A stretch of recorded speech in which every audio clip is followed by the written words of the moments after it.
is Lori Cushman, and I'm the president of the Justamere Foundation.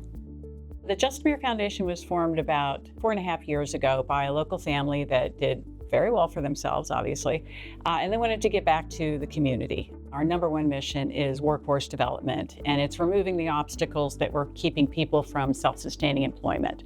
We found during COVID, there were all kinds of jobs that were out there and all kinds of kids looking for those jobs, but there were some obstacles that were keeping them from it. And usually it was a small bit of education, a gap between where they were and where they wanted to be that was usually solved with some sort of funds. You know, it's usually about the money. And if we could put that money in the right places, in the right hands of the people that were doing the work to get those kids into those jobs, that was the kind of workforce development that we wanted to do. We saw that making partners out of the people that were doing that work and that maybe were filling those gaps that weren't fulfilled with state or federal funding programs, we could actually make a big difference by filling those gaps and actually move kids into higher paying positions.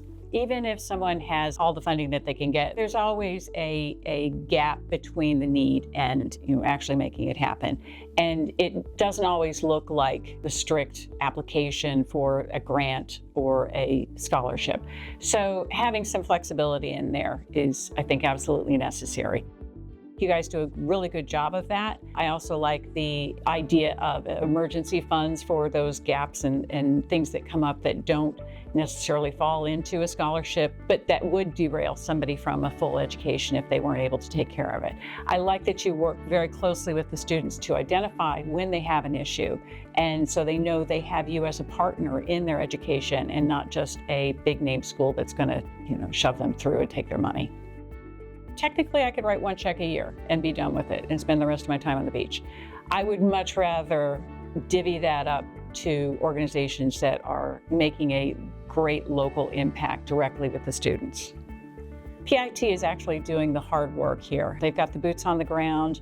They have the relationships with the students. We could never accomplish what you accomplish on a piecemeal basis directly to the students. So thank you so much. It's partners like PIT that are really making us able to do this work. My hope is that we can continue to make that impact with you and your students and have that relationship go on long after I've retired. When I go to, you're gonna make me cry.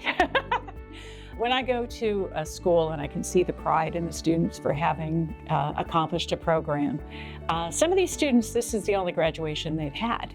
And they'll bring their families and their kids and their mom and their dad and their husbands and get all dressed up in their church clothes and just to see the pride in them for having accomplished something like this. That's my juice.